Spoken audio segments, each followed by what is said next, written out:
Pernah tidak terbangun jam 2 pagi karena suara batuk yang kering, melengking, dan rasanya menyayat hati? Lalu saat tangan kita menyentuh dahi si kecil, rasanya seperti menyentuh ketel air yang baru mendidih.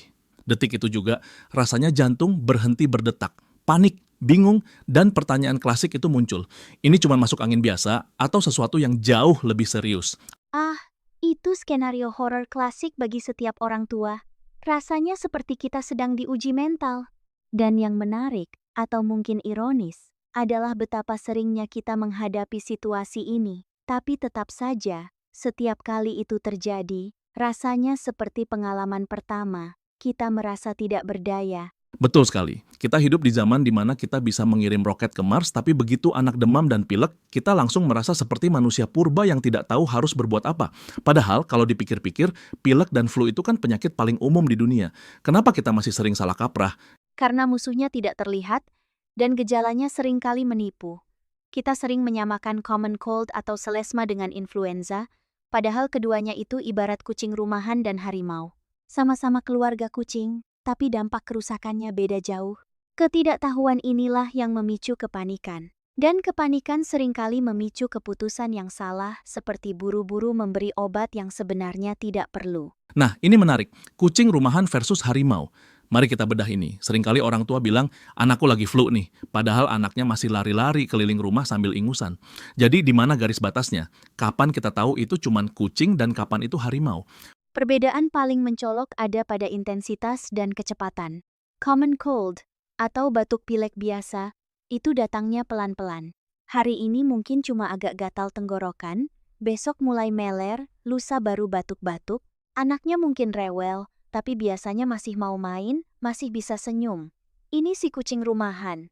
Mengganggu, bikin berantakan, tapi tidak mematikan. Oke, lalu si harimau? Influenza itu datangnya seperti ditabrak truk. Tiba-tiba, pagi masih sehat, siang langsung demam tinggi, badan linu semua, sakit kepala hebat, dan anak terlihat benar-benar tumbang. Lemah sekali. Kalau anak sudah tidak mau main, maunya cuma tiduran, dan demamnya tinggi mendadak, curgailah itu influenza. Seperti ditabrak truk. Analogi yang cukup mengerikan tapi sangat jelas. Tapi begini, seringkali orang tua berpikir, namanya juga anak-anak, daya tahan tubuhnya lemah. Apakah benar begitu? Atau sebenarnya ada mekanisme lain yang sedang bekerja di dalam tubuh mungil mereka? Justru sebaliknya, bukan lemah, tapi belum berpengalaman. Bayangkan, sistem imun anak itu seperti tentara yang baru lulus akademi militer. Mereka punya senjata, mereka punya semangat, tapi mereka belum pernah melihat musuh yang sebenarnya. Setiap kali virus masuk, itu adalah latihan perang bagi mereka. Jadi sakit itu sebenarnya latihan. Tepat sekali. Ini mungkin terdengar kontraintuitif, tapi anak yang sakit batuk pilek beberapa kali dalam setahun itu sebenarnya sedang membangun perpustakaan data di sistem imunnya. Tubuh mereka sedang belajar mengenali musuh. Kalau mereka tidak pernah sakit sama sekali, sistem imun mereka tidak akan punya memori untuk melawan infeksi di masa depan. Jadi, dalam batas wajar, sakit itu adalah investasi kesehatan jangka panjang. Wah, ini perspektif yang mengubah cara pandang sih. Jadi saat anak demam, sebenarnya tubuhnya sedang bekerja keras, bukan sedang rusak. Betul, demam itu bukan penyakit. Demam itu adalah respon tubuh, semacam menyalakan oven internal untuk membakar virus. Virus itu tidak suka panas.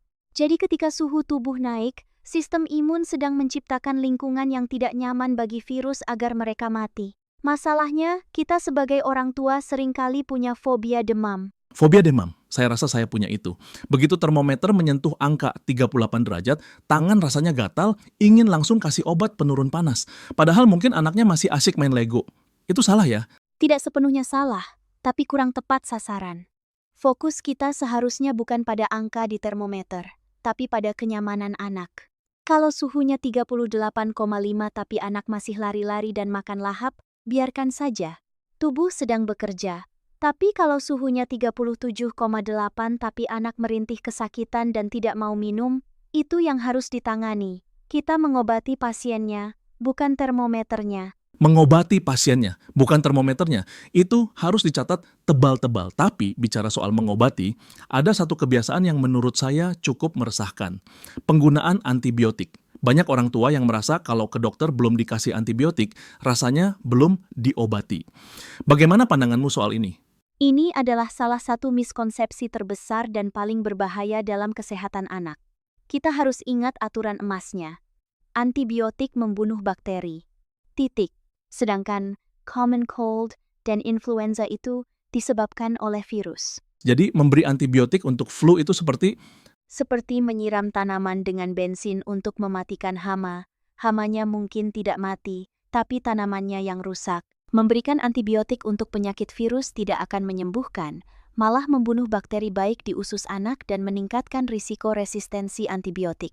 Bayangkan, suatu hari anak itu benar-benar butuh antibiotik untuk infeksi bakteri serius, tapi obatnya sudah tidak mempan karena terlalu sering dipakai sembarangan. Itu ancaman nyata. itu mengerikan. Kita berniat menyembuhkan tapi malah melucuti senjata masa depan mereka. Lalu apa yang sebenarnya bisa kita lakukan? Kalau obat dewa itu tidak boleh dipakai dan kita cuma bisa melihat mereka bertarung melawan virus, apa peran kita? Cuma jadi penonton. Kita bukan penonton, kita adalah tim logistik. Perang melawan virus butuh energi besar. Tugas kita memastikan suplainya lancar. Cairan yang cukup agar tidak dehidrasi, makanan bergizi meski sedikit-sedikit, dan yang paling penting, istirahat. Tidur itu adalah waktu di mana perbaikan sel terjadi paling masif. Dan jangan lupa satu hal yang tidak ada di apotek, sentuhan fisik. Sentuhan fisik? Maksudnya pelukan? Ya, riset menunjukkan bahwa kenyamanan emosional, pelukan ibu atau ayah, bisa menurunkan hormon stres pada anak. Saat hormon stres turun, sistem imun bekerja lebih efektif. Jadi, memeluk anak yang sedang sakit itu bukan cuma soal kasih sayang, itu terapi medis yang valid. Luar biasa. Jadi obat terbaik kadang-kadang cuma air putih, bantal empuk, dan pelukan ya. Tapi tentu saja kita tidak boleh terlalu santai. Pasti ada tanda bahaya, di mana kita harus berhenti jadi tim logistik dan segera panggil bantuan profesional. Kapan momen itu? Betul, kita harus waspada terhadap red flags. Pertama, sesak napas. Kalau anak bernapas cepat atau terlihat cekungan di dada saat menarik napas, itu darurat. Kedua, dehidrasi. Kalau anak tidak pipis lebih dari 6,8 jam, menangis tanpa air mata, mulut kering, itu tanda bahaya. Ketiga, penurunan kesadaran. Kalau anak dibangunkan susah atau diajak bicara tidak nyambung, segera ke IGD. Dan khusus untuk bayi di bawah 3 bulan, demam sedikit saja harus langsung dibawa ke dokter karena sistem imun mereka belum siap sama sekali. Itu poin-poin krusial, sesak, dehidrasi, dan kesadaran. Sisanya kita percayakan pada tubuh mereka. Sisanya adalah seni bersabar. Batuk pilek itu punya siklus, biasanya memburuk di hari ke-3 atau ke-4, lalu membaik pelan-pelan. Batuknya bahkan bisa bertahan sampai 2 minggu, itu wajar. Sisa-sisa perang yang sedang dibersihkan oleh tubuh.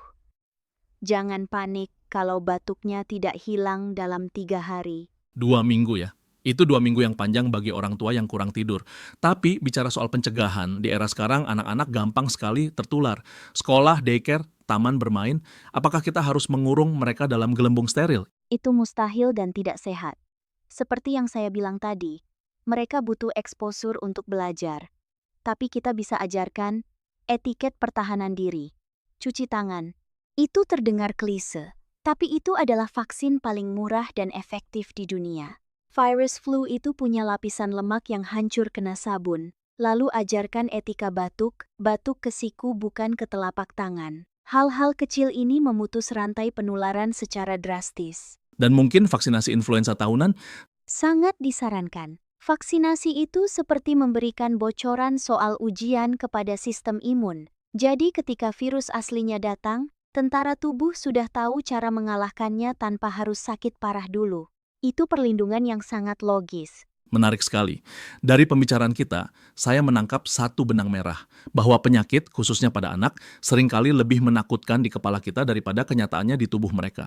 Ketakutan kita sebagai orang tua seringkali membuat kita ingin mengambil jalan pintas, padahal tubuh punya kebijaksanaannya sendiri. Benar. Menjadi orang tua itu bukan tentang menyingkirkan semua batu kerikil di jalanan anak kita. Itu tidak mungkin. Tugas kita adalah membelikan mereka sepatu yang kuat, dan mengajari mereka cara bangun kalau terjatuh. Sistem imun yang kuat tidak dibangun dalam semalam, dan tidak dibangun di ruang steril. Ia dibangun lewat demam, lewat pilek, lewat pertempuran-pertempuran kecil yang dimenangkan. Filosofi yang sangat dalam untuk topik seputar ingus dan demam. Tapi memang benar, mungkin kita perlu belajar untuk lebih percaya. Percaya pada tubuh anak kita dan percaya bahwa tidak semua ketidaknyamanan itu buruk. Kadang rasa sakit adalah proses pertumbuhan yang sedang menyamar. Dan percayalah, saat mereka sembuh nanti, mereka akan tumbuh sedikit lebih kuat, sedikit lebih tinggi, dan sistem imun mereka sedikit lebih pintar. Kita hanya perlu menemani prosesnya dengan kepala dingin dan hati yang hangat. Kepala dingin dan hati yang hangat. Saya rasa itu resep yang lebih ampuh daripada antibiotik manapun untuk kasus ini. Terima kasih banyak atas wawasan yang menyembuhkan kecemasan ini. Sama-sama, semoga para orang tua di luar sana bisa tidur lebih nyenyak malam ini, meskipun mungkin masih ada suara batuk-batuk kecil di kamar sebelah. Betul, setidaknya sekarang kita tahu batuk itu adalah suara pertempuran yang sedang dimenangkan. Sampai jumpa di episode berikutnya, tetap sehat dan tetap waras.